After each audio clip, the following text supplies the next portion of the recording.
আওয়ামী লীগের হাত ধরেই বাংলাদেশ রাষ্ট্রটির জন্ম হয়েছে।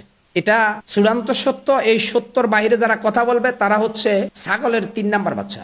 আওয়ামী লীগ যদি নাই থাকতো তাহলে বাংলাদেশটা আপনি পাইতেন কোত্থেকে? আওয়ামী লীগ ধরেন নাই, আজকে আমরা আওয়ামী লীগের সমালোচনা করি কেন? আওয়ামী লীগের ভিতরে খারাপ লোকগুলা ঢুইকা আওয়ামী লীগকে বিতর্কিত করছে। কিন্তু আওয়ামী লীগ এটা দামি একটা শব্দ ভাই। অনেকে আওয়ামী লীগ শব্দের অর্থ বুঝেন। আওয়ামী লীগ হচ্ছে আম জনতার দল, অধিকার বঞ্চিত মানুষের অধিকার প্রতিষ্ঠিত করার নামে আওয়ামী লীগ। কিন্তু সেই আওয়ামী লীগে কিছু জালেম ঢুকে অধিকার কেড়ে নিয়েছে, যার কারণে মানুষ আওয়ামী লীগকে প্যাসিস্ট স্বৈরাচার বলে। কিন্তু মূলত আওয়ামী লীগের জন্ম স্বৈরাচারের মধ্য দিয়ে হয় নাই। আওয়ামী লীগের জন্ম কোনো এক রাতের মধ্যে হঠাৎ করে হয়ে যায় নাই। আওয়ামী লীগের জন্ম হয়েছে রোদে পুড়ে বৃষ্টিতে ভিজে সংগ্রাম করতে করতে, লড়াই করতে করতে, মুক্তিকামী জনতাকে মুক্তির নিশানায় পৌঁছে দেওয়ার জন্য লড়াই করতে করতে আওয়ামী লীগের জন্ম হয়েছে। আজকের আওয়ামী লীগের কিছু ডিজিটাল কর্মীরা কি সেটা জানেন?